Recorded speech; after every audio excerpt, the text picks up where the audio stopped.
Hello all, welcome to Law School. In today's lecture, we are going to discuss about the law of torts. Topic will be trespass, right? And as you know, we are going to follow our new timetable. आपकी Saturday Sunday Friday Saturday Sunday आपकी theory class रहेगी and Monday Tuesday Wednesday Thursday आपकी हम MCQ class लगाएंगे, right? और theory class के notes हमारे Telegram channel पे आपको मिल जाएंगे. अगर आपको नोट्स चाहिए तो आप हमारा टेलीग्राम वाला चैनल फॉलो कर सकते हो. उसका लिंक हमारे डिस्क्रिप्शन बॉक्स में है, right? Let's start with our lecture. Trespass word से समझो. ट्रेसपास क्या कहता है? ट्रेसपास का मीनिंग क्या होता है? जब आप किसी की प्रॉपर्टी, ठीक है, या किसी की बॉडी या किसी गुड्स को रॉन्गफुल डिस्टर्बेंस दे देते हो या रॉन्गफुल इंटरफेरेंस कर देते हो, ठीक है. Trespass means the wrongful disturbance of possession of land or goods of another person. A person who intentionally and without consent enters another person's property is a trespasser. It signifies an infringement of a right. Easy language में आप ये समझो, ट्रेसपासर कौन होता है? जो किसी की प्रॉपर्टी में बिना उसकी परमिशन से जब एंटर कर जाए तो उसको हम कहते हैं कि उसने ट्रेसपासिंग कर दी है, ठीक है. आप अगर कहीं घूमने गए हो, फॉर एग्जांपल से हिमाचल प्रदेश या गोवा या कहीं पे भी, कईयों की अपनी प्राइवेट प्रॉपर्टी होती है, उन्होंने बाहर बोर्ड्स लगाए होते हैं, no trespassing, trespasser will be prosecuted, right? क्यों ऐसे लिख देते हैं कि अगर आप हमारी प्रॉपर्टी में हमारी इजाजत के बिना एंटर करोगे, you will be prosecuted, right? तो trespassing is a crime in itself. So trespassing आपका एक ऐसा सब्जेक्ट है या टॉपिक है जो सिविल रॉन्ग भी है as well as it is a criminal wrong also. आपको पता है सिविल रॉन्ग है तो इसमें टॉर्ट्स लग जाएगा, क्रिमिनल रॉन्ग मानेंगे तब इसमें पनिशमेंट मिल जाएगी और ये क्राइम माना जाएगा, ठीक है. अब आपको पता है सिविल रॉन्ग में आपके डैमेजेस आपको मिल जाते हैं, आप क्लेम कर सकते हो, क्रिमिनल में पनिशमेंट, फाइन और बोथ, राइट? सो डेफिनेशन कहते हैं ये emphasis on the same feature which are act और omission in violation of law. कुछ ऐसा एक्ट कर दो जिससे आप वायलेशन ऑफ लॉ कर दी जाए, क्योंकि उन्होंने क्या बताया है कि जब आप किसी की प्रॉपर्टी में उसकी बिना इजाजत के एंटर कर जाते हो, चाहे आपने किसी के गुड्स को उठा लिया या इमूवेबल मूवेबल दोनों प्रॉपर्टीज इसमें कवर करी जाती हैं, या फिर आपने किसी की बॉडीली ट्रेसपासिंग कर दी, ठीक है. ट्रेसपास के बहुत काइंड्स हैं. आज का आपका लेक्चर बहुत लंबा जाने वाला है, एक एक चीज आपको ध्यान से समझाएंगे. मैंने इसमें आपको बहुत सारे एग्जांपल्स, इलस्ट्रेशंस डाली हैं, केस लॉस डाले हैं, सो दैट आपको कंसेप्ट समझ लगे, क्योंकि आपके क्लैट में ऐसे प्रोपोजिशंस आती हैं, वहां से ही क्वेश्चन आता है, तो इससे परे कुछ नहीं आएगा. मैंने जितनी हो सके सारी प्रोपोजिशंस कवर कर ली है, ठीक है. आपको उससे के ही रिलेटेड क्वेश्चन आ जाएगा आपके एग्जाम में. आज का लेक्चर लंबा होगा पर पूरा देखिए, ध्यान से देखिए, इजी होगा, सब आपको ट्रेसपास समझ लग जाएगा, राइट? पहला क्या होता है? एक्ट और ओमिशन. मैंने ये बात आपको समझाई हुई है. एक्ट और ओमिशन क्या होता है? ओमिट, जब आपको कोई चीज के लिए मना करा हो, आप वो चीज कर दो, आपको ओमिशन बोल देते हैं, ठीक है. देन लीगल इंजरी और लीगल डैमेज. जब आप किसी की लीगल इंजरी या लीगल डैमेज कर दो तो इसके हम क्या कहते हैं? इन्फ्रिंजमेंट ऑफ राइट हो गया. लीगल इंजरी क्या होता है आपको पता है, लीगल डैमेज क्या होता है, डैमेज क्या होता है? Legal injury of the right, right. Torts में बेसिकली क्या होता है? आपका infringement of your legal right ही होता है.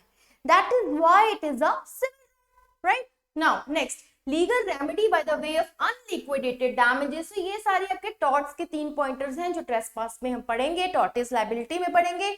अनलिक्विडेटेड डैमेजेस अगेन समझ लो क्या होते हैं. बार बार जब भी वर्ड्स आएंगे, देखो चाहे मैंने लास्ट लेक्चर में समझा चुकी हूँ बहुत बार, फिर भी समझ लो. अनलिक्विडेटेड डैमेजेस आपके, देखो पहली बात यहाँ डैमेज की बात करी थी, यहाँ डैमेजेस की बात करी है. जब आपकी कोई लीगल राइट की इन्फ्रिंजमेंट होती है तो हम उसको डैमेज बोलते हैं. जब आपको हमने किसी चीज की कंपनसेशन देनी होती है उस लीगल राइट की इन्फ्रिंजमेंट की, तो उसको हम डैमेजेस का नाम देते हैं. यहाँ पे अनलिक्विडेट मतलब कि जो आपकी स्टेट डिसाइड करेगी, राइट आपका लॉ डिसाइड करेगा, ना कि आपने पहले से ही तय करा हुआ है। कॉन्ट्रैक्ट में आपके लिक्विडेटेड डैमेजेस होते हैं, क्योंकि आपने वहां पे पहले ही तय करा होता है कि अगर कॉन्ट्रैक्ट वॉइड हो गया तो इतने पैसे देने पड़ेंगे या ये चीज देनी पड़ेगी, वो पहले ही आपके एग्रीमेंट में प्री डिसाइडेड होता है। अगर ना हो, कहीं भाई मान लो आपने किसी से मान लो 2 लाख का सामान लेना था, वो ना दे तो बट ऑफ कोर्स भी बात है आपको वो 2 लाख वापस करेगा, ठीक है। तो वहां पे the things are pre decided.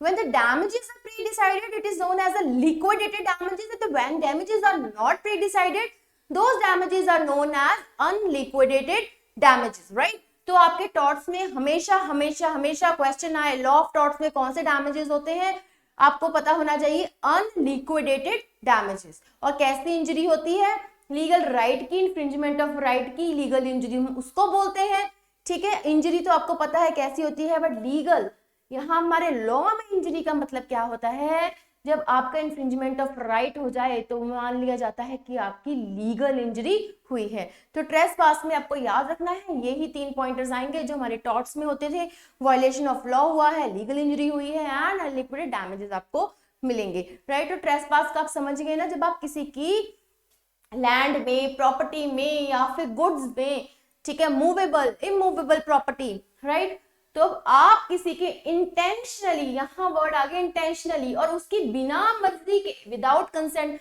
Enter कर जाते हो, तब मान लिया जाता है आपने ट्रेसपास कर दिया। इजी, देखो यहां तक तो आपको समझ लग गया ना ट्रेसपास क्या है। अब भी टॉर्ट्स को साइड में रखो, ट्रेसपास वर्ड समझ लग गया ना क्या है, एग्जाम में आपको क्वेश्चन आएगा वहीं के वहीं समझ जाओगे ना ट्रेसपास यहाँ पे कौन सी बात कर रहा है, राइट। अब इसके जो फीचर्स हैं वो टॉर्ट्स के रिलेटेड हमने फीचर्स है वो भी आपको पता लग गए हैं, राइट। नाउ ये ध्यान से देखो, मैंने यहाँ पे आपको मैक्सिम्स डाले हैं, अगर इनकेस आपके मैक्सिम्स आ गया वहीं के वहीं समझ आना ये क्या मैक्सिम आपकी क्या बात बोल रहा है, राइट। पहला मैक्सिम देखो, देखो यहाँ पे तो वर्ड ट्रेसपास भी आ गया, तो that is a brownie point for you to find out कि ये किसके रिलेशन में बात कर रहा है। Trespass square olasm fregit. This means the entry on another person's land. यहाँ पे यह लैंड की बात कर रहा है। दूसरा है trespass de bonis asportitatis. This means the taking away of another person's goods. तो यहाँ पे इन्होंने immovable property की बात करी है, land is an immovable property, और यहाँ पे इन्होंने movable property की बात करी है, right? Easy for you to understand these things. Land आ गया, land is an immovable property which can't be moved, and your goods are movable property which can be moved from here and there, right? So immovable property यहाँ पे आ गया आपका land, तो जहाँ पे आपने उन्हें बोल दिया quare olasm fragit, समझ आना immovable property की बात करी है। Trespass de bonis asportatis, यहाँ पे आप समझ लेना goods की बात करी है, ठीक है। या फिर आप कोई अपना कोई ट्रिक लगा लेना, BA आ गया आप समझ लेना गुड्स आएगा, एंड OF आ गया तो आप समझ लेना इमूवेबल लैंड की बात करी है, ठीक है। नाउ हम अब पढ़ते हैं ट्रेसपास टू लैंड। इसमें भी एक मैक्सिम मैंने डाला हुआ है, ध्यान से सुनो। Trespass to land stems from the dictum quis its solum use its osc and column et infernus। ये हम जो मैंने नोट्स आपको प्रोवाइड कर रही हूँ उसमें ये सारे दिए होंगे, ठीक है। आप अपना हाईलाइटर लो, याद करो, अपने अपने तरीके से स्ट्रैटेजी बनाओ कि अगर आपके पास ऐसी मैक्सिम आ गई तो उसका क्या मीनिंग होगा, राइट। तो ये लैंड से रिलेटेड आपका मैक्सिम है जो ये कहता है कि जो लैंड को ओन करता है, that person own it to the heaven also, to the hell also. Basically, if this is your piece of land, right, इसके ऊपर की जगह भी आपकी है, इसके नीचे की जगह भी आपकी है, right? तो ये बात क्यों करी गई है, ये ड्रोन्स के रिलेटेड करी गई है, ठीक है, कि आपके अगर कोई ड्रोन लगा के आपके घर में झांके क्या हो रहा है, that is again a trespassing, right. कोई और तरीके से यहाँ पे कोई बोर करके या फिर कोई यूज करे, then that is also trespassing.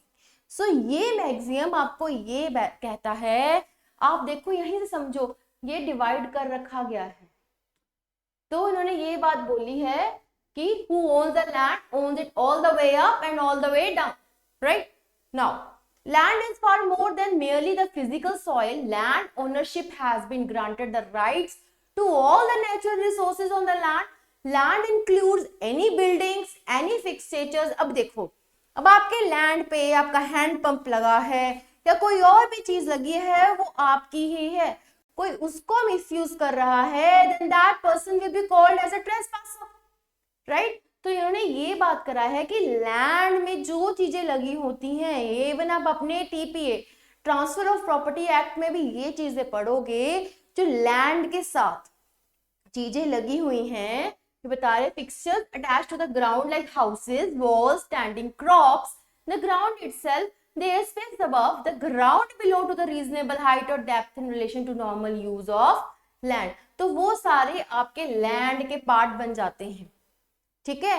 Windows हैं, डोर्स हैं, note that those things are movable, when those things are attached to your land, that is considered to be the immovable property, right. तो अगर उसकी trespassing हुई है तो हम मान लेंगे ट्रेसपास टू लैंड हो गया है, राइट। आपको बस इतना समझना है।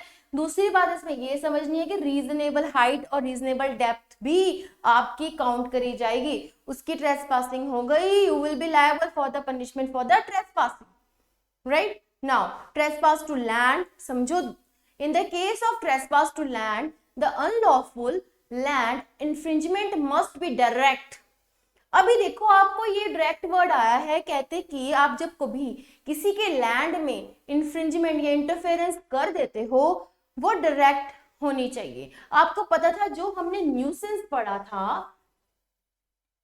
उसमें हमने पढ़ा था कि interference can be indirect, right. अब यहां पे कह रहे हैं direct, intentional and actionable in itself. चाहे आप यहाँ पे आपको डैमेजेस भी प्रूव नहीं करने होते, बिकॉज इट्स एक्शनेबल पर से, ओके।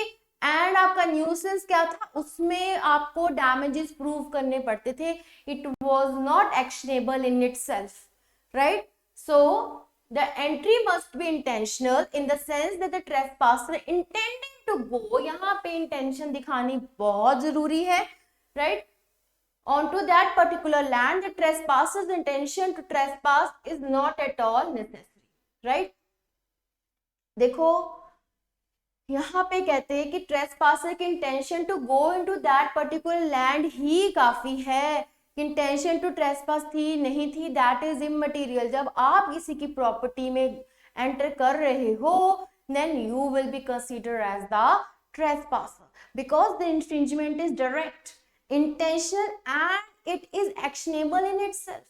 आपने जस्ट किसी की प्रॉपर्टी में एंटर करा and you will be liable for the punishment, you will be considered the trespasser। जहां पे बड़े बड़े बोर्ड्स लगे होते हैं, देखो प्राइवेट एरिया, ये जा रहे हैं जनाब, तो ये ट्रेसपासर माने जाएंगे। as soon as you landed in other properties, you will be considered as a trespasser, right। तो यही बात यहाँ पे हम समझा रहे हैं। illustration देखो, a parachutist entry into land accidentally blown by the wind is unintentional and there is no liability for the trespass। अभी ये जो illustration है आपके इस पॉइंट को समझा रही है कि trespasser's intention to trespass is not at all necessary को समझा रही है।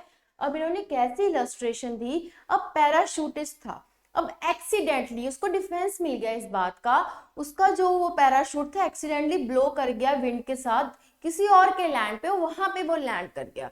तो इस केस में वो कहेंगे कि आपने ट्रेसपासिंग करी है?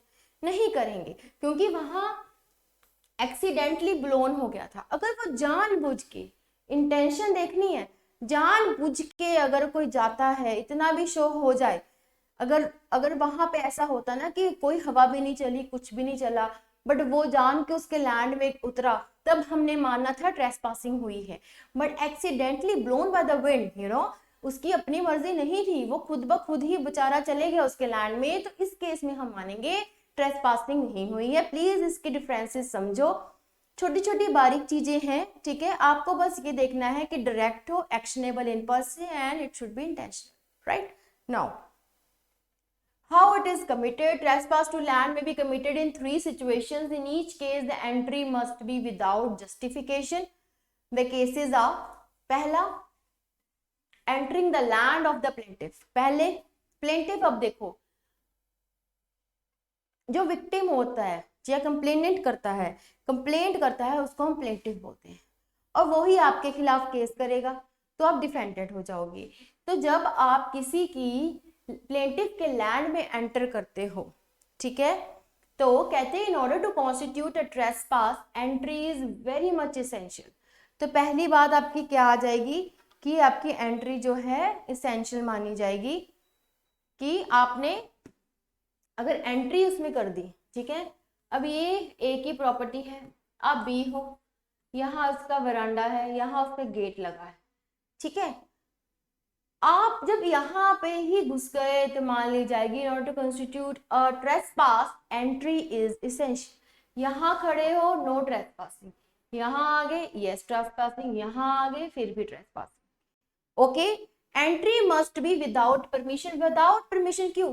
जब आपके पास ऑलरेडी यहाँ उनके घर एंटर करने की आपके पास लाइसेंस है, इसको हम ये लॉ में लाइसेंस बोलते हैं या परमिशन बोलते हैं, तब आपको माना ही नहीं जाएगा। अब आप कईयों के लोगों के घर जाते हो, पहले बोलते हो ना हम आज आपके घर आ रहे हैं, रिलेटिव्स के घर तो हम बिना बताए भी जा सकते because there is that relation.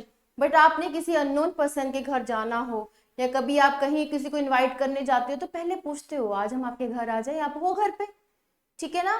तो अगर जब आप किसी के बिना बताए घर में एंटर करके बैठ जाओ तो that amounts to trespassing, right. The land must be in possession of the plaintiff. It may be actual or constructive.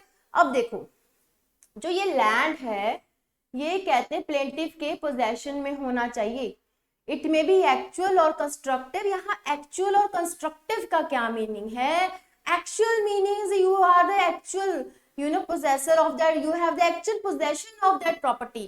Constructive जब आप सर्वेंट को बैठा जाते हो, ठीक है, तो हम कंस्ट्रक्टिव उसको बोलते हैं। अभी के लिए आप ऐसे समझो, एक्चुअल जो मेन हो, जो जिसका हो, जब आप किसी की ड्यूटी लगा जाओ तो कंस्ट्रक्टिव पोजेशन बोला जाता है। Entry must be voluntary which means not against the persons will और बाय फोर्स। अब देखो एंट्री आपकी खुद की होनी चाहिए कह रहे हैं, and not against persons will और बाय फोर्स। ये नहीं डिफेंडेंट को कोई धक्के से अंदर भेज रहा है तो नहीं मानेंगे। अब वो डिफेंडेंट वो पर्सन खुद ही एंटर कर रहा है voluntarily, then that will amount to trespassing. Now entry must be intentional, very much important. If the defendant consciously enters the land that he believes is his own, but that turns out to be the plaintiff's land, he is still liable for trespass.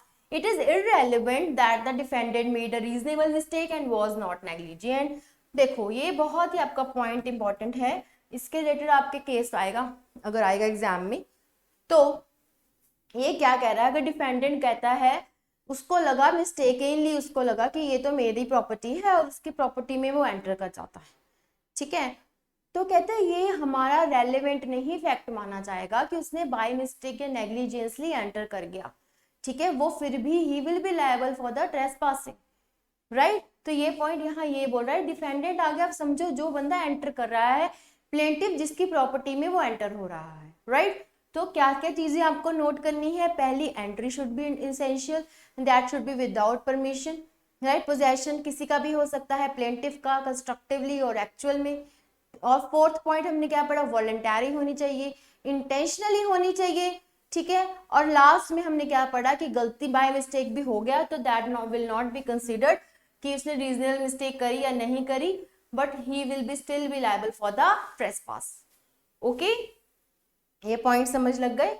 Now इसका case देखिए, very important case, Beasley versus Clarkson when the defendant mowed his own land he mistakenly अभी देखो इसमें क्या हुआ था, defendant था, उसने अपना ग्रास मो करा था, ठीक है, ही मिस्टेकनली क्रॉस द बाउंड्री, और इसके साथ क्लार्कसन ने बेस्ली का भी लैंड मो कर दिया, ठीक है। यहाँ पे यही बात कर रहे हैं, believing it his own land, basically ये वाली के रिलेशन में ये आपका केस है। कहते हैं when defendant mowed his own land he mistakenly cross the boundary and mowed the land of his neighbour believing it was his own land. देखो यहाँ पे उसने गलती करी, the defendant's plea of mistake in claiming trespass to land failed because his act of cutting grass was intentional, even though he made a mistake as to where the boundary was. However, if the entry is proven to be involuntary, then it is not a trespass. कहते अगर ये दिखा देते कि उसने voluntarily नहीं involuntarily trespassing करी है, तब तो फिर हम मान लेते कि ये आपका ट्रेसपास का केस नहीं माना जाता। इनवॉलेंट्री क्या होता है? वॉलेंट्री होता है जब आप खुद वॉलंटियर करके कुछ काम कर देते हो। अगर आपने खुद ब खुद नहीं करा, ठीक है, आपसे गलती जेन्युइनली हो गई, तो मान लेते कि ट्रेसपासिंग नहीं होती आपकी, मान लेते कि इनवॉलेंट्री किसी ने आपको धक्का मार दिया और आपने कर दिया, उसका लैंड मूव कर दिया, तो तब तो कोर्ट कहते हम मान लेते। पर जब आपने खुद ब खुद ही आप उसके मिस्टेक से चाहे गए हो, आप इंटेंशनली गए हो उसके लैंड में एंड आपने उसका लैंड मूव कर दिया, तो इस केस में क्या माना जाएगा कि आपने ट्रेसपासिंग करी है। ठीक है, तो बेस्ली वर्सेस क्लार्कसन के केस में कोर्ट ने ये हेल्ड करा कि चाहे आपने मिस्टेकनली क्रॉस कर दिया है लैंड अपने नेबर का, बट स्टिल आपने ट्रेसपास कर दिया बिकॉज आपका एक्ट जो था वो cutting of grass was intentional. अगर आपको पता है कि आप गलती से उसके लैंड में चले गए तो वहीं के वहीं रुक जाते, आपने फिर क्यों नेबर का लैंड ग्रास मूव कर दिया। तो आप इस केस को समझ गए ना ध्यान से कि अगर उसकी एंट्री इनवॉलेंटरीली होती तब तो हम मान लेते, क्योंकि इसेंशियल क्या है, the entry should be voluntary, तब तो हम कह देते कि ट्रेसपास नहीं हुआ है। बट जब आपने मिस्टेक से गए हो, इंटेंशनल एक्ट करा है, सब कुछ हो गया है और हम मानते हैं मिस्टेकनली करा नहीं करा, नेग्लिजेंट थे नहीं थे, ट्रेसपासिंग हुई है, we will consider you are liable for the trespass. So इस केस में भी यही हेल्ड करा था कोर्ट ने। ठीक है, नोट्स में सब कुछ प्रोवाइडेड है, ध्यान से पढ़ना। This case is very much important, as such आपका ये प्रोपोजिशन में बहुत बार आ चुका है ये क्वेश्चन। ठीक है, now Smith versus stone, if someone else throws a person on the land of someone else, that is his entry is unintentional। अब देखो, अभी कोई किसी को धक्का मार के किसी के लैंड में भेज दिया, अब मान लो मुझे ही मेरे साथ वालों ने धक्का मार के दूसरी जगह भेज दिया, अब मैं तो वहां जाना भी नहीं चाहती थी, तो मेरी एंट्री वाज इंटेंशनल अनइंटेंशनल? मेरी entry was unintentional because I didn't want to go there, but somebody involuntarily send me there, right. So इस केस में क्या होगा, he will not be held liable because जब आप खुद जाने नहीं जाते थे, किसी ने आपको पुश करा या अनइंटेंशनली आपको वहां जाना पड़ गया, जहां वर्ड अनइंटेंशनल आ गया मतलब आपकी इंटेंशन तो थी ही नहीं। ठीक है, तो वहीं के वहीं मान लिया जाएगा कि ट्रेसपासिंग तो नहीं हुई है। आगे पढ़ते हैं, there is no act of entry by the defendant in such a situation, it is a general presumption that a person who owns the surface of land owns all the underlying strata, thus at the instance of the owner of the surface an entry beneath the surface at whatever depth is an actionable trespass, but in some cases it is possible that the underlying strata may be in possession of different। तो basically इस case में उन्होंने underlying area की बात कर रखी है कि यहाँ पे इन्होंने ये बात करी है कि जो अंडरलाइंग आपका एरिया होता है, डेप्थ को भी हम मानते हैं कि आपकी पर्सन की ही प्रॉपर्टी है, बट कई बार ये अंडरलाइंग एरिया किसी और का भी हो सकता है, तो उस केस में हम ट्रेसपासिंग नहीं मानेंगे। और इस केस में ये भी बोला था अनइंटेंशनल एंट्री हुई है, then that person will not be held liable. आपका नेक्स्ट केस है, इसमें ये बोला गया था throwing trash in others land is trespass। ये देखो आपके डेली कॉमन सेंस वाली चीजें, आप किसी के एरिया में गंद फैला रहे हो, ट्रैश गिर रहे हो, then that amounts to trespass only, right? Now, public streets including pavements are primarily dedicated to public use for the passage purposes and may not be used for private residence, private business as a prayer ground for a particular community। तो इस case में ये बात करी हुई है कि जो आपकी पब्लिक चीजें हैं उस पे प्राइवेटली आपका कोई हक नहीं है। ठीक है, पब्लिक यूज के लिए है तो वो सब उसको यूज करते हैं, वहां हम ये नहीं कह सकते अरे तुमने तो ट्रेसपास कर दिया, नो। ठीक है, पब्लिक के लिए है, वहां पे प्राइवेट रेजिडेंस, प्राइवेट बिजनेस ये सब नहीं कर सकते, करो, बट वहां पे आप अगर कोई कर रहा है ट्रेसपासिंग, वो ट्रेसपासिंग नहीं मानी जाएगी बिकॉज ऑफ पब्लिक के लिए। Public means large number of people can go there, right. So ऐसे ही प्रेयर वाला भी डाला है, प्रेयर ग्राउंड बनाया है, that is for all the community, for a particular community. and it will not amount to trespassing if you go there, right? But yes, अगर particular community के लिए है and they only suggest those persons to come, then only those persons should go, right, from that community only. And if they say all can come, then all can go, right? Now, by staying on land, having asked to leave or after any permission has come to an end. ये आपका licence है, right? आपको किसी land के लिए कुछ permission, licence और leave बोलते हैं इसको, कोई परमिशन दे दें आपको हम अपने लैंड में आने के लिए, आपको उसी टाइम के लिए ही वहां रुकना पड़ेगा। एज सुन एज की आपकी लाइसेंस और लीव का आपकी मतलब परमिशन खत्म हो रही है, you are suppose to leave the land. तो यहाँ पे यही बात कर रहे हैं, if there remains a person who has legally enter करा है दूसरे के लैंड में, he commits trespass after his right of entry has seized.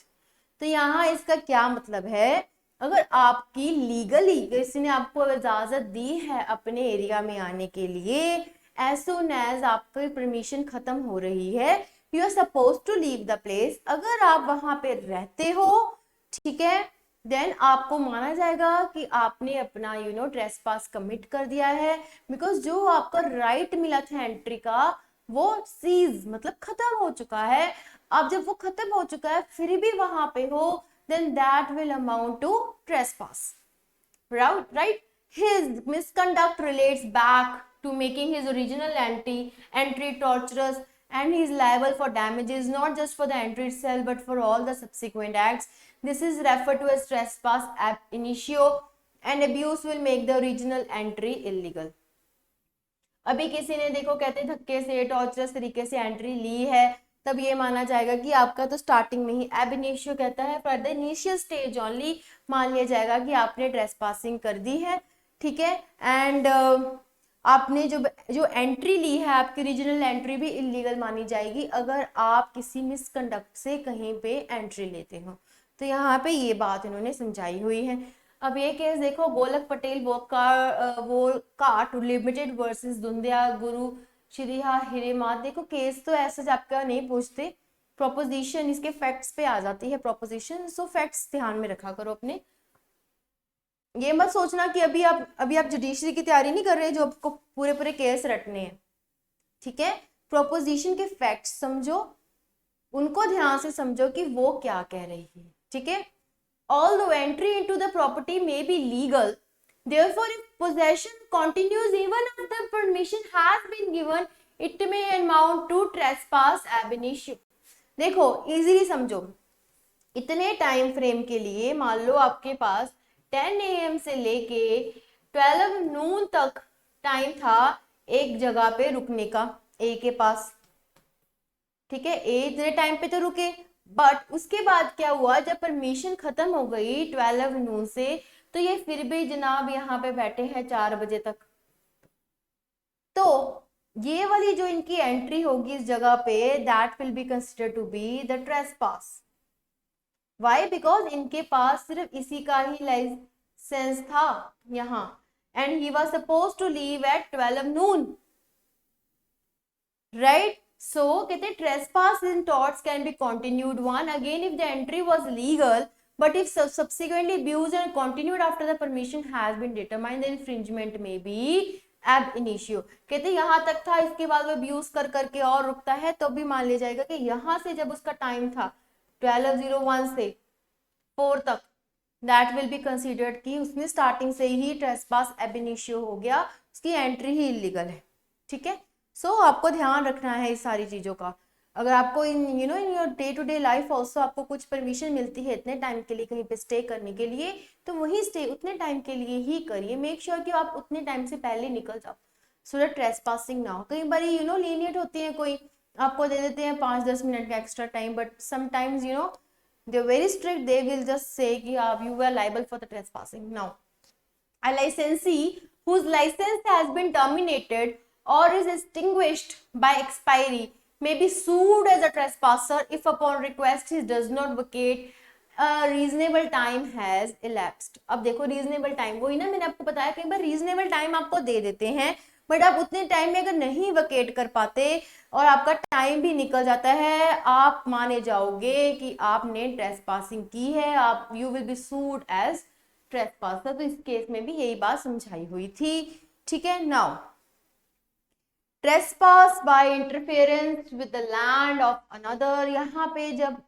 ए है, बी है और सी है, कोई सी के लैंड में बी देख लेता है कि ए जा रहा है, तो इसकी बात करी हुई। Any interference with another land is considered to be a constructive entry and trespass.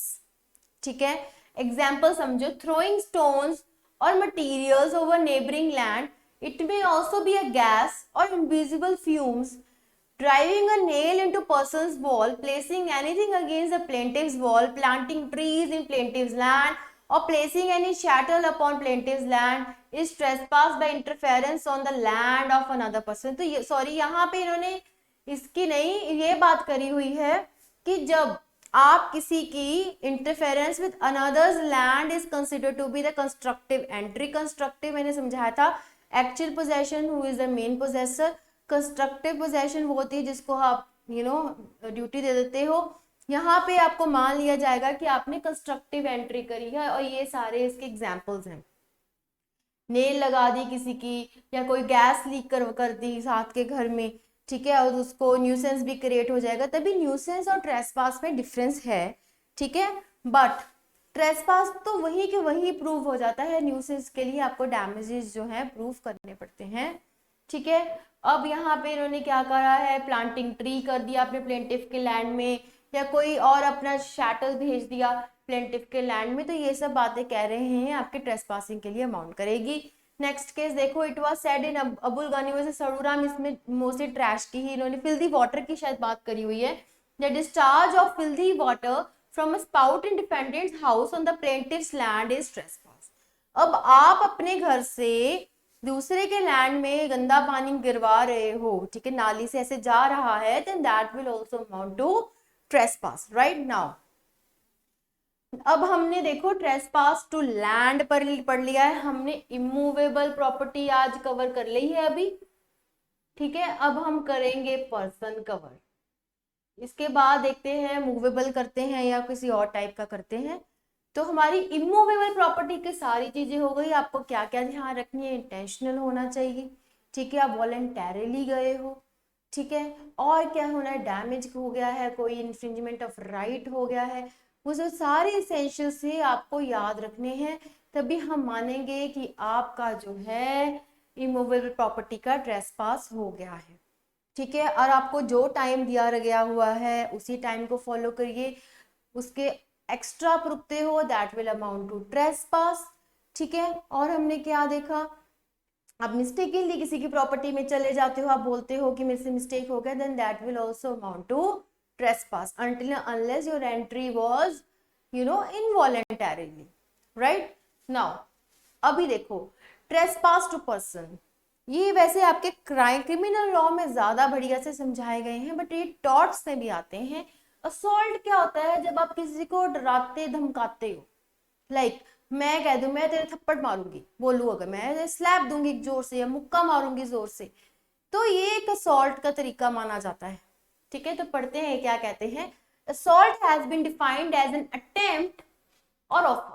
यहाँ पे कहाँ तक सीमित रहती हैं बातें, अटेम्प्ट तक रहती हैं, या जब आप किसी को ऑफर करते हो कि मैं आपकी एक स्लैप दूंगी या whatever. Right, now to apply force to the person of another directly और इनडायरेक्टली। देखो यहाँ पे डायरेक्टली और इनडायरेक्टली दोनों तरह का हो सकता है। लैंड में हमने क्या पढ़ा था, डायरेक्ट होना चाहिए। Right, now if the person making attempt or offer causes the other to believe on reasonable ground that he has present ability to execute his purpose। अब मैं किसी को बोलूं, अपने स्टूडेंट को बोलूं कि आज तो तुमने ये काम कर दिया, एक तो बहुत जोर से तुम्हें स्लैप मिलेगा, और उसको लगे कि यस मुझे मिल जाएगा, तो यहाँ पे यही बात कर रखे हैं इन्होंने कि वो दूसरे पर्सन को लगे कि वाकई में ये बात हो जाएगी। It is an overt act indicating an immediate intention to commit a battery coupled with the capacity of carrying that with intention। ये बात क्या है मैं समझाती हूँ। कहते हैं सॉल्ट बोलना एक आपका ओवर्ट एक्ट बन जाता है, ठीक है। और इमीडिएट इंटेंशन क्या हो जाती है, अगर मैं बोलूँ मैं तुम्हें स्लैप दूंगी और वो मुझे बहुत अनॉय कर रहा है और मैं इमीडिएटली मार दूं, जब मैं उसके मार दूंगी then that will be considered as battery here. देखो बैटरी वर्ड आपका भी लॉ का नया एक वर्ड समझने को मिल गया है, दूसरी बैटरी नहीं है। बैटरी क्या होता है, जब आप सच में किसी को जोर से मार दो, ठीक है, तो that will be considered as a battery coupled with the capacity of carrying with that intention. अब इंटेंशन भी देखनी है, बैटरी में क्या देखना है आपको, इंटेंशन भी देखनी है कि जिसने मारा है उसकी इंटेंशन थी कि नहीं थी। Therefore, a person can be guilty of assault under the offense of battery, but not vice versa. अब कई बार हम मजाक मजाक में ही किसी को कह देते हो बस कर यार मैं थप्पड़ मार दूंगी तुम्हें, तो यहाँ पे यही बात कर रहे हैं, जितनी देर तक आपने उसको सच में मार दिया तब मान लेंगे कि आपकी इंटेंशन थी, मीन्स आपने जो सॉल्ट आप बोल रहे थे that will be proved in itself. But अगर आपने बैटरी नहीं कमिट करी तो सॉल्ट एज सच नहीं प्रूव होगा अनटिल एंड अनलेस दूसरे पर्सन को दिखे कि यस फुल ऑन इंटेंशन थी इसकी, ठीक है। तो यहाँ पे यही बात करी हुई है, assault also comes under the preview of IPC that is under 351, right. जब हम पढ़ेंगे वहां पे और डिटेल से पढ़ेंगे, अभी के लिए आप यही समझो। अब बैटरी को देखो, battery consist of touching another person. देखो टचिंग ऑफ अनदर पर्सन क्या हो गया, you are entering in somebody's property of the body and that amounts to trespass, right. So or against his will, the aim of battery is to cause grievous hurt to another person. The landmark case of Cole versus Turner laid down the principles of battery being least touching of another in anger is battery. If two or more meet in a narrow passage and without any violence or design of harm, the one touches another gently, it will be no battery. अब आप जाते हो कहीं भीड़ भाड़ वाले इलाके में, मार्केट चले गए, बहुत भीड़ होती है, ठीक है, सरोजनी मार्केट चले गए आप वहाँ दिल्ली में, या किसी मंदिर में चले गए जहाँ बहुत लोग आते हैं, वहाँ क्यूज होती हैं, किसी को से गलती से टच हो जाए, ऐसे हो जाए, it doesn't amount to battery because you have no intention to harm the other person. When you have the intention, you know, crime के लिए आपका क्या होना बहुत जरूरी हो जाता है, आपका दूसरे पर्सन को हार्म करना बहुत जरूरी हो जाता है। If any of them use violence against the other to force his way in a rude ordinate manner, it will be a battery, और any struggle about the passage to that degree as may do hurt will be battery. Further, it is had said that intention must necessarily be considered in the case of, so यहाँ पे या क्या बात करी हुई है, इन्होंने यही बात करी, इंटेंशन होनी बहुत जरूरी है। अगर वायलेंस आप दिखा रहे हो कि बैटरी हुई है मेरे साथ, तो उसमें आपको इंटेंशन भी दिखानी बहुत जरूरी होगी, ठीक है। तो इन्होंने यही बात करी। नाउ समझो असॉल्ट क्या है, सिर्फ डरा रहे हैं, कोई टच नहीं हुआ है, यहाँ पे टच हो गया चाहे किस सब्सटेंस से हो गया, that will be considered as battery. ऐसे ही assault the threatening to cause harm and causing the actual harm is the battery. यहाँ पे सिर्फ थ्रेटन वर्ड्स, राइट, यहाँ पे actual harm, right. Now easy. अब इसकी लास्ट फॉर्म पढ़ते हैं, that is false imprisonment. False imprisonment क्या होता है, जब आप किसी को आप डक लेते हो, कह लो आपने किसी की एंट्री रोक दी है, ठीक है। अगर मैंने मान लो ए पर्सन को एक बंद कमरे में लॉक कर दिया है, that will be considered as a false imprisonment. But मैं क्या करूं, एक दरवाजा बंद कर दूं, उसको बोलो प्लीज आप दूसरे वे से चले जाओ, then that will be the passage only. मैं उसको फिर उसकी imprisonment नहीं कर रही हूँ, I am just suggesting don't go from this door, I am locking this, you can go from the other door, right? तो वहां पे नहीं माना जाएगा। so इसका देखिए, this means total restrainment, यहाँ पे total restrainment होनी बहुत जरूरी है on person's liberty without any legal justification for imprisonment. legal justification क्या होती है, जब आप legally किसी को imprisonment मिली हो then that is a legal one. आप किसी को अपनी मर्जी से किसी की टोटल रिस्ट्रेनमेंट कर रहे हो, then that will be considered as the false imprisonment. And it says this is in direct contravention with not only common law principles but also with the constitution. क्यों constitution है, because fundamental rights will be violated, right? आपका आप किसी को ऐसे रख ही नहीं सकते. Every person has a right of freedom, you know, every person has all the fundamental rights from article 14 से लेके 32. every you have so many fundamental rights. आपका part 4 of the constitution provides you that, right? Now it is not necessary that the plaintiff beware of the situation he is in. For example, if he is in a room and asleep, if the door is locked, there will be still imprisonment. अगर कोई सो रहा है, आप उसको बाहर से lock कर दो, जब उठे उसकी टोटल रिस्ट्रेनमेंट हो जाएगी, then that will be considered as, you know, आपने उसकी फॉल्स इम्प्रिजनमेंट कर दी है. ठीक है, फॉल्स इम्प्रिजनमेंट ना कि कहते हैं आपका क्रिमिनल रॉन्ग है, सिविल भी है, इवन आपके constitution, but it also, you know, affects your rights to the constitution. Right to personal liberty, बहुत सारे राइट्स है. फ्रीडम, आपकी फ्रीडम रोक रहे हैं, वो आपको कहीं जाने नहीं दे रहे, राइट? तो यहाँ पे इन्होंने ये बात की बात करी हुई है फॉल्स इम्प्रिजनमेंट में. अब हम पढ़ते हैं the tort of trespass to person essentially contains the following ingredients. तो ये आपके वैसे थोड़े समझने के लिए जरूरी है कि अगर ट्रेसपास टू पर्सन आ जाए तो आपने कौन सी चीजें देखनी है. पहले डिफेंडेंट का स्टेट ऑफ माइंड, इंटेंशन देखने के लिए. दूसरा, आपने, अब आप खुद ही कह दो अरे मैं सोने लगूं, मुझे प्लीज बाहर से लॉक लगा देना, अगर वो आपने कंसेंट दे दी है तब नहीं मानेंगे कि उसे फॉल्स इम्प्रिजनमेंट करिए. When you yourself have consented for the same, then that will not amount to the trespass, right? Now character of the defendant's conduct, ये थोड़ा जरूरी है, ये हम पढ़ते हैं. पहले ये देख लो इनमें क्या बात करी हुई है. One, that the defendants intended only to act in the way that he did, and secondly, defendant both intended to act in the way he did and resulting contact with the claimant. यहाँ पे basically देखो trespass के लिए हमने यहाँ पे इसका state of mind देखना है कि उसका क्या वो एंड रिजल्ट चाहता था, बेसिकली उसकी क्या इंटेंशन थी. दूसरा, कंसेंट मैंने आपको समझा दिया, जब आपने कोई कंसेंट ही नहीं दिया है तो कैसे मान लेंगे. ठीक है, so in the notion of torture invasion of interest in the person that the absence of consent must be established by the claimant. Now last one, assault and battery are similar for the fact that there is a use of force, but the difference in two is that in the former that there is an apprehension of contact, not necessarily the contact itself, that must be established. When there is battery, अब यहाँ देखो कहते हैं जब assault करते हो just there is an apprehension, कहते हो मैं slap दूंगी, there is just an apprehension that I will slap that person, right? Actual contact नहीं हुआ है.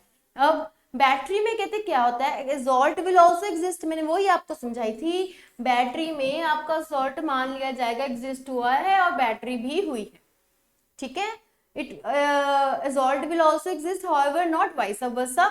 There are however exceptions. For instance, when one is attacked from behind, in most cases assault is subset of battery.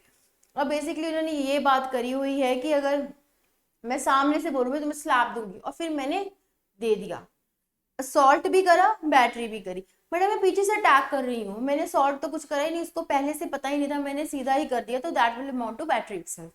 तो this is the exception here. Now next trespass, that is the aerial trespass.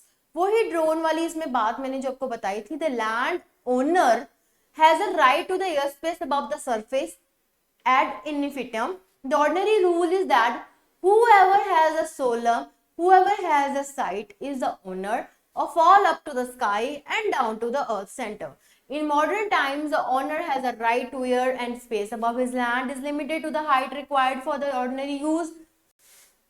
कहते modern times में the owner has the right to air and space above his land limited to the height required for the ordinary use of enjoyment of his land.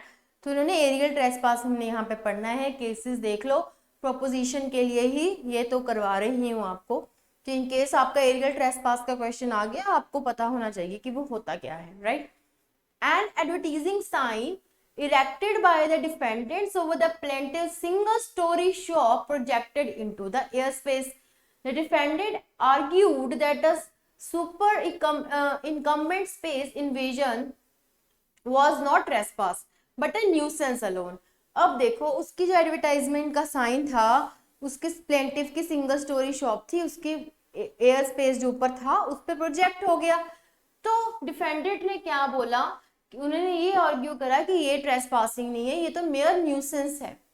The projection into the airspace of the plaintiff was held to be trespass and not mere nuisance, and a mandatory injunction was granted. तो यहाँ पे इसको mandatory injunction grant हो गई थी कि अपना वो बोट उठा के साइड पे कर दे. ये न्यूसेंस नहीं मानी गई थी. क्यों नहीं मानी गई थी? Because here it amounted to the aerial trespass. Right now next case, when Bernstein sued the defendants. अब देखो बर्नस्टीन वर्सेस स्काई व्यूज है, अगर ये वर्सेस आ जाता है ना तो that is always plaintiff versus defendant. ठीक है, अगर आप अपील डालते हो देन एपेलेंट बन जाते हो. Now next, for taking aerial photographs from hundreds of metres above the ground of his sky of his house, the issue of trespass into the airspace above the ground was in question. The court held that at that height, Bernstein had no reasonable use of airspace and the defendant was not liable for. अब देखो इन्होंने क्या बात करी है. अभी देखो अब ऊपर इतने आपके एरोप्लेन जाते हैं, आप तो कहोगे अरे हमारे घर से ट्रेसपास होके जा रहे हैं. नो. सो कोर्ट ने यही आपको बात समझाई है, जितनी आपकी रीजनेबल हाइट है आपके घर की, आपकी प्रॉपर्टी के ऊपर, तो वो ही हम मानेंगे कि आपका रीजनेबल हाइट तक ही. अगर उसमें कुछ ट्रेसपासिंग हो रही है then that will amount to the aerial trespass, otherwise it will not amount to that reasonable. अगर आपको इतनी ऊपर आप क्या कर पाओगे, इतनी बड़ी बिल्डिंग भी नहीं बना पाओगे. ठीक है ना, तो वहां पे आपका हम नहीं मानेंगे कि कोई ट्रेसपासिंग हुई है. तो यही इस केस में बोला था. सो मैंने आपको दो केसेस ऐसे कराए हैं जिसमें ट्रेसपास कैसे शो हुआ और किसमें कोर्ट कहती है नहीं है. ठीक है, समझ लग गया आपको. नाउ आपका इंडियन लॉ भी इस पे बना हुआ है. Section 17 provides that no suit shall be brought in respect of trespass or nuisance solely because the aircraft flight over any property at a height above ground that is reasonable in view of wind, weather and all circumstances of the case, or solely because of the ordinary incidents of such flight. The law provides that anyone who flies to cause damage to the person or property may be punished with 6 months of imprisonment or fine of. ये इसकी punishment आपको बता रखी है. ठीक है, तो इन्होंने यही कहा है एयरक्राफ्ट फ्लाइट एक हाइट पे चलती है, वो रीजनेबल है आपका, तो हम वहां पे नहीं मानेंगे कि कोई ट्रेसपास हुआ है. ना ही कोई सूट है. तो बहुत डेली के इतने इतने केस आ जाएंगे, इतनी फ्लाइट्स जाती हैं आपकी डेली.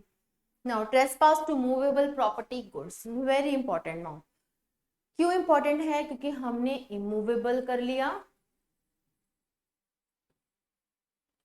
हमने पर्सन कर लिया, अब हमने एरियल कर लिया, अब हम करेंगे मूवेबल. मूवेबल या गुड्स. गुड्स में कैसे आपका ट्रेसपासिंग होती है, अब हम वो पढ़ेंगे. वेरी इंपॉर्टेंट, ध्यान से सुनना. When a person with a wrongful intention causes any damage to the movable property of other is said to commit the act of trespass to the movable property. wrongful intention के साथ, it means unlawfully has caused a disturbance for the same, right? और उसकी बिना मर्जी के, unlawful बिना मर्जी के जब आप किसी की डिस्टर्बेंस क्रिएट कर देते हो, उसके गुड्स को डैमेज कर देते हो, उसकी मूवेबल प्रॉपर्टी को, then you are considered कि आपने trespass to the movable property कर दिया है. इलस्ट्रेशंस देखो, ऐसे बहुत इलस्ट्रेशंस होंगी और बहुत केसेस होंगे, आपको ये समझ ही तो लगेगा. ठीक है, जितनी इलस्ट्रेशंस करोगे उतना आपके लिए बेनिफिट है. Now if a friend of B enters B's car and he scratched the hood of B's car without B's permission. अभी ये a friend of B की गाड़ी में बैठ के a ने स्क्रैच कर दिया B के बिना परमिशन के, then A will be liable for the act of trespass to the movable property. Movable property क्या है? क्वेश्चन ऐसे भी आ सकता है. That car is your movable property and causing the scratch, causing the what? With the wrongful intention, causing the disturbance, right? Damaging, या cause any damage to your movable property will be considered as the trespass. Case देखिए. In this case, the driver of the car driving negligently and stuck with auto and caused damage to the auto. अब उसने auto को damage कर दिया है driver जी ने, ठीक है, नेग्लिजेंटली गाड़ी चला रहे थे, ऑटो को डैमेज कर दिया। कोर्ट ने क्या बोला? Court state that it was not only the case of accident but also trespass to another's movable property and the damage to the property, thus the defendant is liable to for trespass to movable property. तो negligently कहते drive तो करा, accident तो मानेंगे, but आपने जो उसकी गाड़ी के इतना नुकसान कर दिया, डैमेज कर दिया, तो हम इवन आपको इसका ट्रेसपास भी मानेंगे, trespass to the movable property. Now trespass to goods देखते हैं क्या कहता है। यही यहाँ पे भी सेम वही बात करेंगे। The act of to trespass to goods is to take place when there is an actual, direct और इनडायरेक्ट। अगेन पर्सन में भी हमने यही देखा था, गुड्स में भी यही देख रहे हैं, इमूवेबल में हमने क्या देखा था? There should be a direct damage to the person's property और wrongfully taking away any good from the rightful owner without his or her consent. In other words, the act of trespass of goods means the unlawful and intentional disturbance with the possession of the goods by taking it away from the possession from the rightful owner wrongfully. अब आप किसी rightful owner से उसके goods उठा के लेके जा रहे हो wrongfully, directly या indirectly with the wrong intention from the rightful owner, चाहे उसकी मर्जी से या उसकी मर्जी के बिना। अगेन यहाँ पे without his or her consent आ गया है, then that will amount to what? That will amount to the trespass to goods. Illustration: if a friend of B is the owner of the motorcycle showroom. One fine day, A is waiting for B to come out from his house. A, without the consent of B, removed the tire of one of the B's motorcycle. Thus, A does the act of trespass to goods of B. अब B की bike का अगर A ने tyre निकाल लिया, जो B honour था motorcycle showroom का, देन वो वेट कर रहा है वो अपने घर से आए, तो ए ने कहते उसकी बिना मर्जी के ये करा है, टायर रिमूव करा है, तो क्या मान लेंगे कि उसका ट्रेसपास टू गुड्स हुआ है। नाउ केस देखिए, इन this case the defendant wrongfully enters the plaintiff's land and wrongfully cut and carried away the standing crops from the plaintiff's land. यहां तक समझ गए? wrongfully एक तो उसकी एंट्री करी, ठीक है, फिर wrongfully उसकी कटिंग कर दी क्रॉप्स की प्लेंटिफ के लैंड से। As in this case the defendant is liable for the trespass to land as well as trespass the goods because the defendant damaged the goods which are in the rightful possession of the plaintiff. जब आप किसी के land में enter कर रहे हो, पहले तो आपने ट्रेसपासिंग टू लैंड कर दिया, दूसरा उसके क्रॉप्स को भी कट कर दिया, then that will amount to the trespass to the goods. Basically आपने इमूवेबल एंड मूवेबल दोनों ट्रेसपासेस में कर दिया, राइट? अब नेक्स्ट इसेंशियल्स क्या है इसके? The time of trespass the good should be in the possession of the person. This is very much important, हमने प्रॉपर्टी में पढ़ा था, पोजेशन में हो चाहे एक्चुअल हो या कंस्ट्रक्टिव हो, यहाँ पे possession in the person. Illustration: if Shyam took Ram watch without the consent of Ram from Ram's house, Shyam does an act of trespass to goods as at the time when he took the watch was in the rightful possession of Ram. ठीक है, अभी ये बहुत जरूरी बात है आपके immovable और मूवेबल में। मूवेबल में आपका पोजेशन होना चाहिए उस पर्सन का, तभी हम मानेंगे कि ट्रेसपास ऑफ गुड्स हुआ है। Now the person unlawfully and unintentionally disturbs the possession of the goods. अब कोई जानबूझ के इंटेंशनली और अनलॉफुल तरीके से पोजेशन कोई हिला दे, तब क्या कहेंगे? तो भी हम मान लेंगे कि ट्रेसपास हो गया है। कैसे? पढ़िए। If A gives his watch to B, A ने बी को वॉच दे दी रिपेयर के लिए, and then if A silently took the watch without B is concern, अब बी से बिना पूछे ए अपनी वॉच ले लेता है वापस। Even if he is the rightful owner, he is liable for the act of trespass to goods, as at the time when A took the watch was in the rightful possession of B and he is disturbing the possession of watch.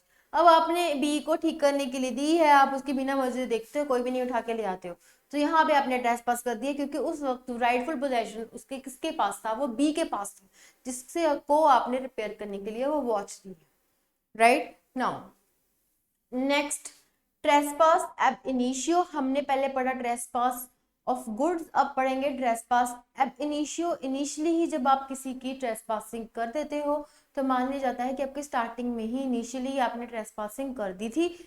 देखिए क्या कह रहे हैं, person who legally takes the movable property in his possession but later abuse it और waste it, that is wrongfully disturbed his own possession, render himself liable as according to trespass ab initio। इसके लिए person को क्या दिखाना है, that he has the rightful possession, actual हो या constructive हो, यहाँ पे his possession was wrongfully disturbed। तो ये चीजें प्लेंटिफ को दिखानी है। इलस्ट्रेशन देखो, यहाँ से अच्छे से पढ़ोगे समझोगे। A gives his car to B for repairs, ठीक है। Now B has legal possession of that car but we have car, but later if B abuses or wrongfully disturb the possession of car, then he is liable for the trespass ab initio। Here in this situation B has a legal rightful possession of car, but if he later abuses that possession, that makes him liable। अब देखो, अब समझ लग गई ना इसको। आप क्या कह रहे हैं, अगर आपने अपनी कोई चीज किसी को दी है, यहाँ पे मैंने कार वाला एग्जाम्पल डाला है कि आपको रिपेयर के लिए आपने बी को अपनी कार दे दी ठीक करने के लिए, वैसे वॉच में आप कर लो, ठीक है। अब वो he is the rightful owner for the same, but वो उस आपकी प्रॉपर्टी को अब्यूज कर रहा है, मिसयूज कर रहा है, then that will be considered कि ट्रेसपास एब इनिशियो हो गया है। ओके वैसे वॉच के साथ आपने ठीक करने को दी, अगर वो खुद ही वॉच लगा के घूम रहा है, सबको दिखा रहा है ये देखो ये मेरी वॉच है and all that thing, then that will be considered your trespass ab initio, कि स्टार्टिंग में ही ट्रेसपासिंग हो गई है तो ट्रेसपास ab initio पे लग जाएगा। तो आपको इसमें क्या याद रखनी है, दो बातें याद रखनी है कि चलो राइटफुल पोजेशन प्लेंटिव के पास था, ठीक है। दूसरा पोजेशन उसका जो था वो रॉन्गफुली डिस्टर्ब हो रहा है, ठीक है। तो इसके लिए ये दो पॉइंटर्स आपको प्रूव करने पड़ेंगे और ये इसकी इलस्ट्रेशन है। Now again the third form very important, detention or detenue, the act in which a person wrongfully holds the movable property of another। अब wrongfully आप किसी की प्रॉपर्टी को होल्ड करते हो, then that is considered कि आपने उसका डिटेंशन कर दिया है। ये रेमेडी कहते हैं provided by English law in an action in detenue, that is specific recovery of the detained movable property from the person's possession। The person who wrongfully detained the movable property is known as a wrongful detainer। Illustration पहले आ जाओ इसकी।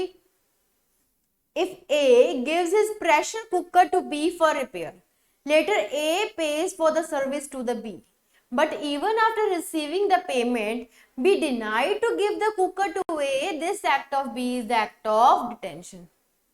अब आपने कहते कोई चीज अपनी repair करने के लिए दी है, जब आपकी सर्विस खत्म हो गई आपने उसकी पेमेंट कर दी और वो स्टिल आपका जो आपकी पोजेशन की थिंग थी जो उसकी पोजेशन में है, अगर वो आपको वापस ना करी तो मान लिया जाता है कि डिटेंशन हो गई, उसने रॉन्गफुली आपकी मूवेबल प्रॉपर्टी का होल्ड कर लिया है, ठीक है। तो क्या हमें याद रखना है, a person wrongfully holds the movable property of another, right. इसके लिए क्या देखना है हमने, प्लेंटिफ को क्या प्रूफ करना पड़ेगा, that he has a lawful right to possess the movable property, that the defendant wrongfully detained the possession of the movable property, right। Now next is conversion or trover, again important। Originally the concept of conversion used as remedy used by the court as to convert the possession of the movable property to the rightful person, that is if the person who found the property of another and refused to give it back to the rightful owner, then by conversion the court provide the remedy to plaintiff। पहले इसका एक example देखो, ये तो methods हैं, चलो ये देखो। If a person sees the branch of a tree of another's garden overhanging in his garden, he cut that extra part which was hanging in his area, later he ate all the fruits of that branch, then he will be liable for conversion, but if he returns the branch to the owner then he is not liable। तो अभी के लिए आप ये समझो conversion का क्या है, ये एक तरह की रेमेडी यूज करती हैं कोर्ट्स, ठीक है, to convert the possession of movable property to the rightful person, ठीक है। इसमें क्या होता है, अगर कोई पर्सन किसी की प्रॉपर्टी देखता है, ठीक है, और वो रख लेता है किसी की प्रॉपर्टी और उसको वापस देने से जब मना कर दे, तब कह देते हैं अपने राइटफुल ऑनर को मना कर दे, देन बाय कन्वर्जन उसको कोर्ट जो है रेमेडी प्रोवाइड करती है, ठीक है। But as a time change the conversion is used for wrongful taking or using the property of another, and the remedy which is available to the plaintiff is to be known as the action of conversion. अब आपने किसी की property रख ली wrongfully, अब उसको आप दे नहीं रहे हो, तो जब उसको रेमेडी कोर्ट देती है तो उसको हम बोलते हैं action of conversion. To maintain the action of conversion the plaintiff should have to prove these things, that he has a lawful right to possess the movable property, that the defendant wrongfully converts the possession of the movable property. ठीक है, तो इसमें आपको क्या दिखाना है कि एक ही प्रॉपर्टी थी जो बी ने अब रख ली है रॉन्गफुली, वो कह रहा है ये तो मेरी प्रॉपर्टी है, मुझे मिली है, ए कह रहा है ये तो मेरी है, तो इसमें कैसे प्लेंटिफ को बताना पड़ेगा, पहले तो ये बताना पड़ेगा कि जो बी के पास प्रॉपर्टी है वो मेरी है, दूसरी की उसने ये प्रॉपर्टी रॉन्गफुली अपने पास कन्वर्ट कर ली. ये सारे आपके कॉन्ट्रैक्ट के हैं, ये सारे गुड्स वाले, ठीक है. मेथड देखो इसका क्या है कन्वर्जन का. First method very important, when the movable property is wrongfully taken and results in conversion. Movable property थी, रॉन्गफुली कोई ले गया. If the person wrongfully took the movable property of another, he can be sued for conversion. Illustration वही, आपकी branch आ रही थी आपके garden में, ठीक है, person seize the branch of a tree of others garden overhanging in his garden, वो extra part कर देता है, कह देता है कि मैंने अबेटमेंट कर ली, न्यूसेंस हो रहा था, बट हमने उसमें क्या आपको समझाया था, अबेटमेंट में आपको वो चीज उसको वापस देनी होती है या उसको नोटिस से इन्फॉर्म करना होता है, ठीक है. इन्फॉर्म करता नहीं है, उसके सारे फ्रूट्स खुद कट के खा लेता है, तो इस केस में हम ये मानेंगे कि वो लायबल है कन्वर्जन के लिए. बट अगर वो उसकी ब्रांच वापस कर दे फ्रूट समेत, तब हम मान लेंगे कि ये लायबल नहीं है. देखो daily day to day examples हैं आपके ये. If a person found some type of good on the street and refuse to give back to the owner as he has doubt about the ownership, then he is not liable for conversion. But if it is discovered that the person has that property, demanding the property is a rightful owner, and even then he refused to give back, then the property of the owner will become liable for conversion.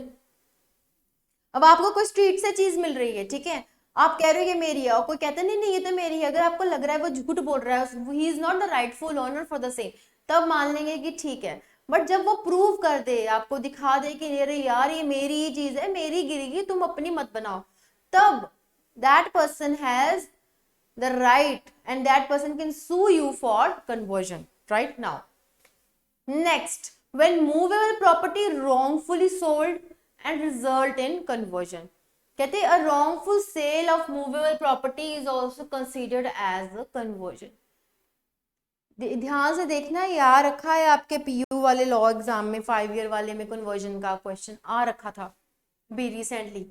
For example, A deposit his good in C warehouse and asked to deliver them to D, and C's servant delivered that goods to J. अभी देखो आपके पास इतने सारे जब नाम आ जाए ना आपके एग्जाम में, ट्रिक देखो, ए ने अपने गुड्स किसको दिए, सी को दिए, ठीक है, and asked to deliver them to D.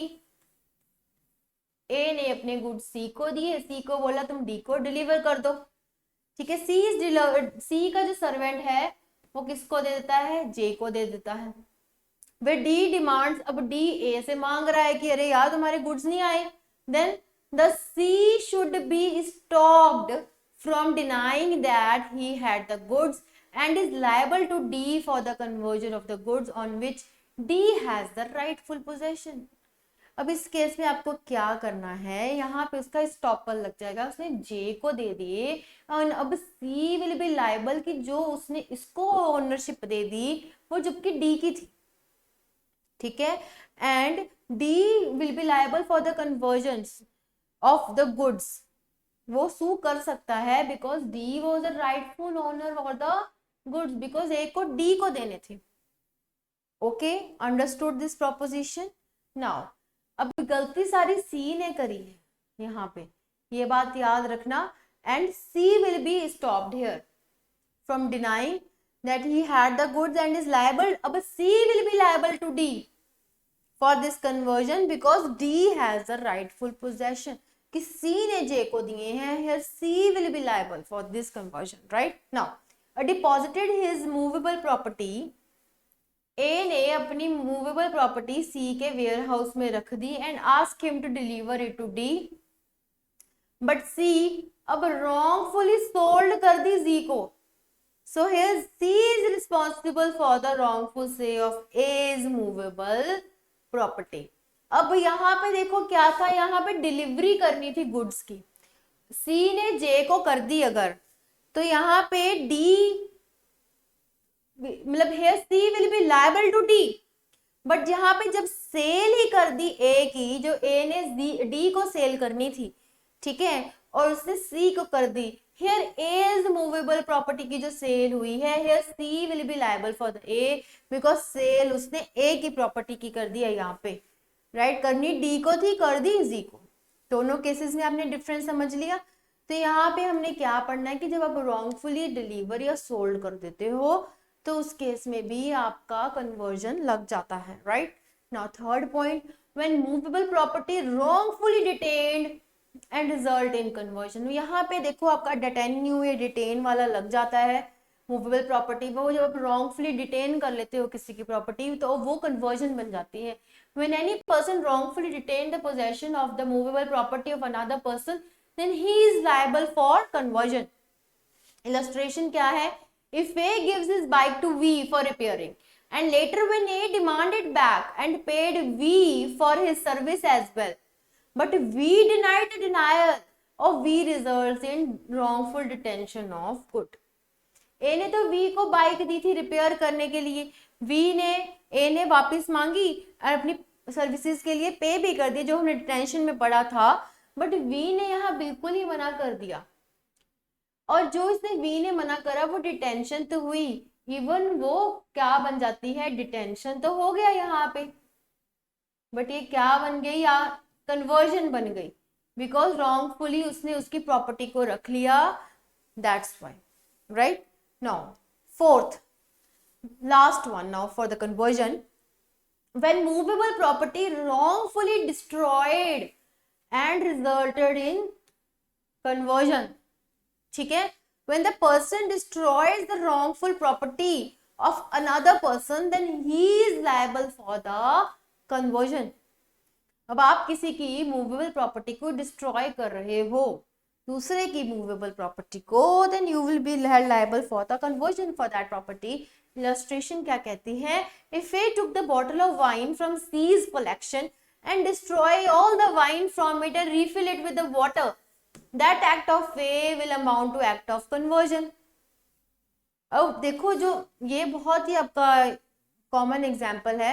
अब वाइन की अगर वो बॉटल थी तो उसमें तो पूरी वाइन की वॉल्यूम होनी थी.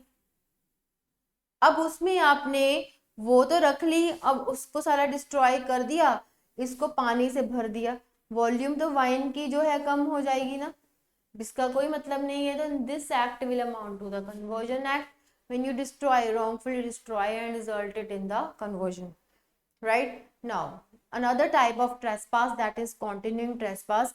जब आप कोई चीज को continuously करते जा रहे हो, लाइक आप किसी के एरिया में अपना ट्रैश डंप करी जा रहे हो, then that will amount to the continuing trespass, right? Every continuance of trespass is a fresh infringement and an action can be brought against it. The continuation of day-to-day trespass is considered to be separate trespass and on each day in law. देखो कहते हैं continuously आप फेंक रहे हो daily तो वो आपका डे टू डे trespass में कन्वर्ट हो जाएगा. Continuing trespass और permanent trespass is two different things. ठीक है, continuing में आपका डे टू डे वाला काउंट होगा, परमानेंट में वो एक बार में इकट्ठा ट्रेसपास काउंट होता है. परमानेंट और कंटिन्यूइंग में ये डिफरेंस है. Illustration and action can be taken for the original trespass of placing some material on someone's land and another action to continue the deposited things. ठीक है, अभी क्या कह रहे हैं? Continuance of trespass is considered in law a separate trespass on each day. If a man build a wall or throws a heap of stones on his neighbor's land, it will be a continuing trespass so long as it is there. ठीक है, continuously आप कुछ act कर रहे हो trespassing वाला, then that will amount to the continuing trespass. Now trespass by animals, देखो nuisance में आपका ये माना आता है, आपको कुछ न्यूसेंस के क्वेश्चन में आपको ऑप्शंस दे देते हैं, उसमें कैटल वाला भी एक ऑप्शन है. मैं आपको ये क्वेश्चन कराऊंगी मंडे को, आपको मैं एमसीक्यूज दूंगी न्यूसेंस के दूंगी, तो उसमें आप समझना. तो जब कहते हैं कैटल की ट्रेसपासिंग हो जाती है, इसका अलग से एक्ट बना हुआ है, कैटल ट्रेसपास एक्ट, ठीक है, ऑफ 1871. तो cattle trespass was ancient common law of torture whereby the animal keeper was strictly liable for any damage caused by the straying animal. Livestock keepers are responsible as if they have committed a trespass on their own. Cattle trespass liability is strict, which means independent of negligence. ये strict liability में मानी जाती है, negligently चाहे cattle जाए, क्योंकि उनको कौन सा समझ होती है, बट फिर भी मान लेते हैं, इनको समझ नहीं है बट आपको है, आपकी कैटल गई है हमारे वहां पे, नॉन ट्रेसपासिंग हुई है. Okay, now criminal trespass. Entry into another's property in criminal law is not an offense per se, either with the intention of committing an offense or intimidating, insulting or annoying the person in possession of the property in order to commit a criminal offense. आपको पता, मैंने आपको क्या बताया था, trespass आपका civil wrong भी है, क्रिमिनल रॉन्ग भी है. ठीक है, तो A has an orchard, B enters into the orchard for a pleasure trip without harm. He may be liable for the civil infringement. But if B goes into stealing fruits, he will be guilty for the criminal offense. तो आपको ये बात समझनी है, जब आपके civil wrong में it is actionable पर से.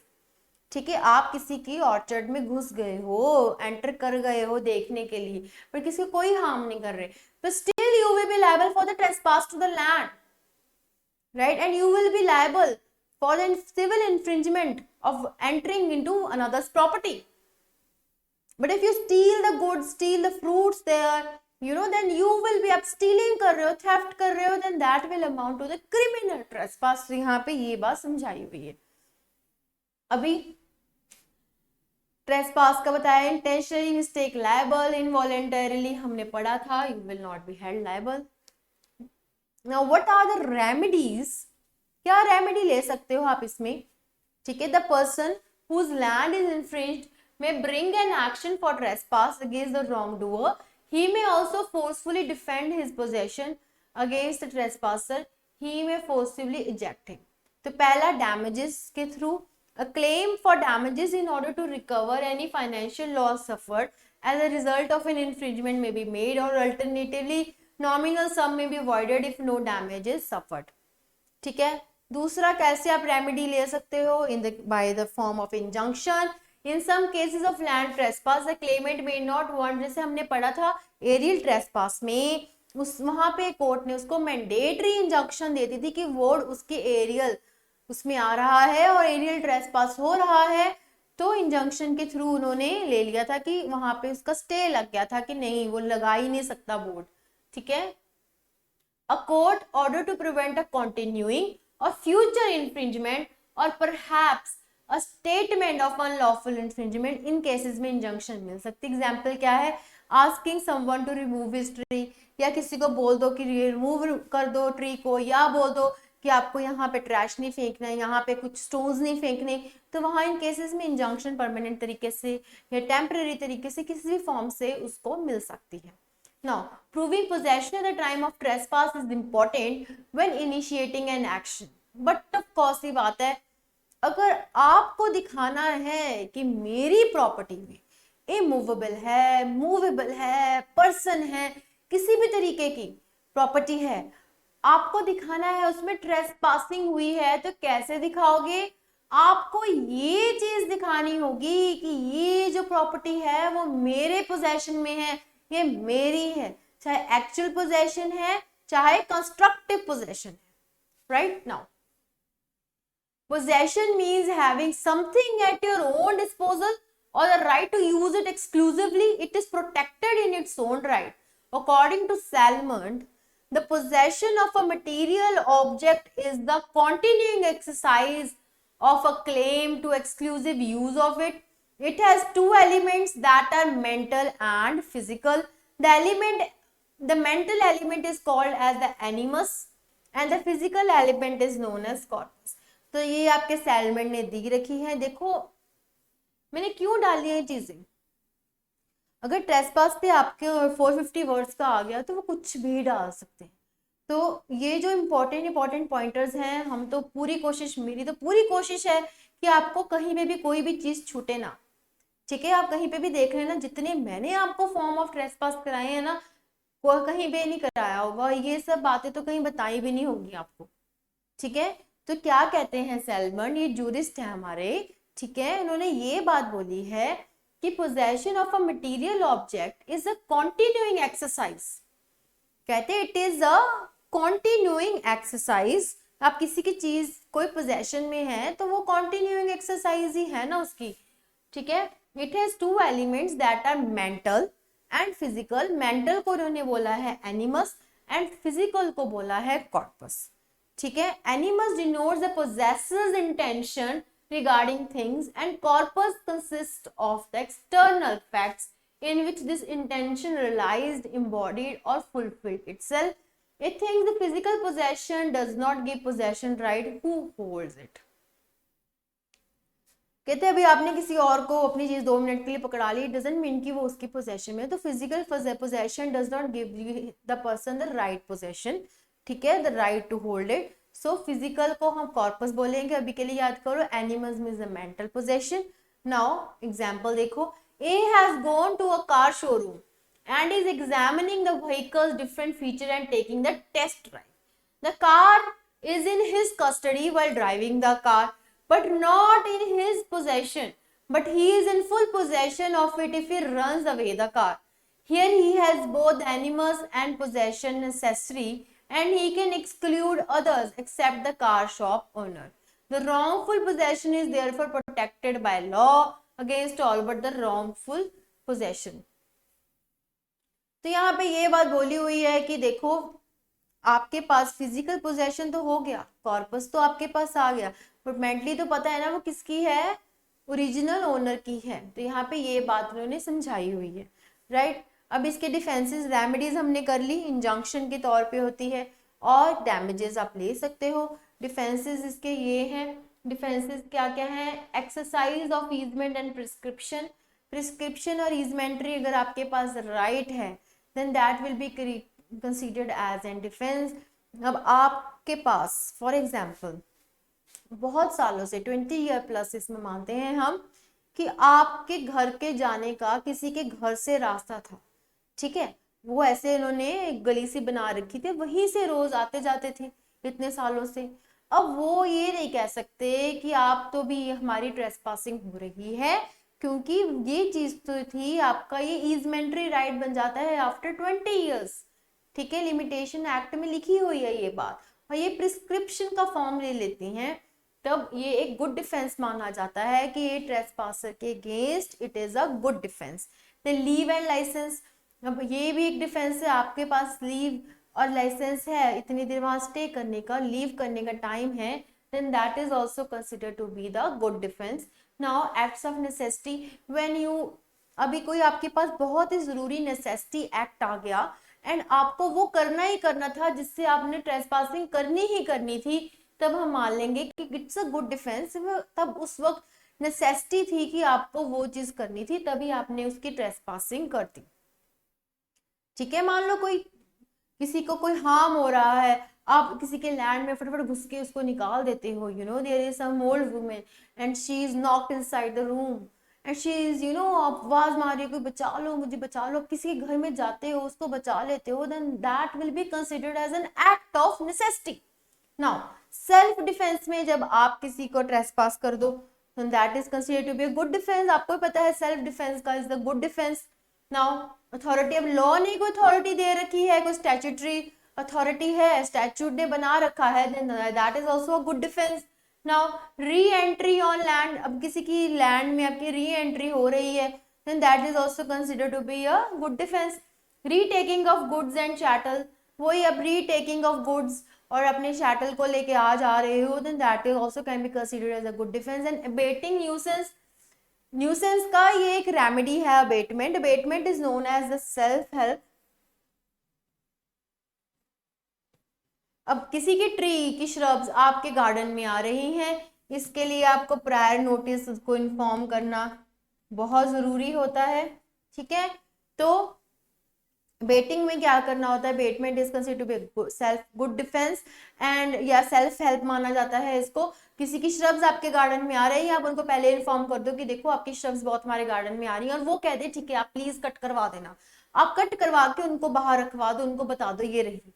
अब वो आपको फिर भी कहे यार फेंक दो, तो फेंक दो, अगर वो नहीं कहे तो वो खुद ही खुद उठा के फेंक देंगे, ठीक है। तो एक ऐसे ही एग्जाम्पल्स होते हैं कि जब आप खुद ही रेमेडी क्या है, आप खुद ही सेल्फ हेल्प अपनी कर लो, ठीक है। न्यूसेंस कैसे क्रिएट हो रही थी, उसकी श्रब्स आपके गार्डन में आ रही थी, आपको सनलाइट प्रॉपर नहीं आ रही थी, जो भी कोई रीजन हो, ठीक है। तो ऐसे ऐसे जो एग्जाम्पल्स होते हैं तब हम उस पर मान लेते हैं कि अबेटमेंट आपने कर दी है न्यूसेंस को बचाने के लिए, that is the remedy, it is considered as a remedy in nuisance. Now या अब हम देखते हैं difference between the trespass and the nuisance. With this I will end today's lecture. Now trespass क्या है, by the nature of injury, if the injury is direct then it is trespass, if the injury is consequential then it is a nuisance. हमने nuisance जब पढ़ा था तब हमने पढ़ा था that it can be indirect and it can be consequential also, ठीक है, कॉन्सिक्वेंसेस से कुछ हो गया। बट यहाँ पे जब आप डायरेक्टली एंटर कर गए किसी घर में, ठीक है, injury is direct then it is considered to be a trespass. Trespass is actionable per se, nuisance is actionable only on the proof of damage। यहाँ पे आपको डैमेज का प्रूफ दिखाना पड़ता है न्यूसेंस में, रॉन्गफुल एक्ट के साथ साथ डैमेज भी दिखानी पड़ती है, but it is actionable. Damage हुई है नहीं हुई है that is immaterial, right. Now trespass describes prohibited conduct, nuisance describe a type of harm that is suffered. तो ट्रेसपास में कोई कंडक्ट जो प्रोहिबिटेड हो वो दिखाता है, इसमें कुछ ऐसा हार्म होता है जो हमने सफर कर लिया, बिकॉज डैमेज दिखानी होती है ना इसमें। Trespass requires direct entry into the property of the plaintiff, nuisance is indirect and take place from the outside of the property of the plaintiff. Also बाहर से स्मेल गैस आ रही है, कुछ आ रहा है, चाहे कोई न्यूसेंस क्रिएट हो रही है, लाउड नॉइस आ रहा है, then that is considered to be the nuisance, that is indirect. यहाँ पे तो डायरेक्टली एंट्री हो गई, ट्रेसपास हो गया। A person only in the direct possession including tenant of land can sue, a person who is indirectly affected में sue, ठीक है। जो कहते हैं यहाँ पे जो डायरेक्ट पोजेशन में है, एक्चुअल और constructive, he can sue, but यहाँ पे इनडायरेक्टली कोई इफेक्ट हो रहा है वो भी सू कर सकता है। Illustration throwing stones on the neighbour's land, illustration of the roots of tree planted on the defendant's land undermine the foundation of neighbour's building, then it is a nuisance. अब कहते हैं कि ट्री की रूट्स उसके आ रही हैं neighbour की building से, then it is a nuisance. But आप जानबूझ के इंटेंशनली किसी स्टोन्स फेंक रहे हो, then that is considered to be the trespass. So I hope आज के इस लेक्चर में आपको ट्रेसपास अच्छे से क्लियर हो गया। हमने आज बहुत टाइप्स ऑफ ट्रेसपास कवर करे हैं, 3 मैक्सिम्स भी देखे हैं और बहुत सारी इलस्ट्रेशंस देखी हैं, जिससे आपको ये टॉपिक जो है ट्रेसपास का बहुत अच्छे से क्लियर हो गया होगा। बिकॉज आपके एग्जाम में आपका प्रिंसिपल फैक्ट सिचुएशंस वाला क्वेश्चन भी आता है, पैराग्राफ के बाद आपको वैसे क्वेश्चंस होते हैं जो प्रोपोजिशन वाले होते हैं, तो वो कैसे आपको समझने हैं, सॉल्व करने हैं, आज मैंने आपको बताए हैं। और बहुत सारे प्रोपोजिशन आज हमने डिफरेंट काइंड्स ऑफ ट्रेसपास के पढ़े हैं, ठीक है। So that's all in today's lecture. इसका मैंने नोट्स का PDF आपका टेलीग्राम ग्रुप पे आ जाएगा, so you can join our Telegram group. For इसकी डिस्क्रिप्शन इसके लिंक जो है हमारे डिस्क्रिप्शन बॉक्स में दे रखा है। So thank you so very much and all the very best for your CLAT exam.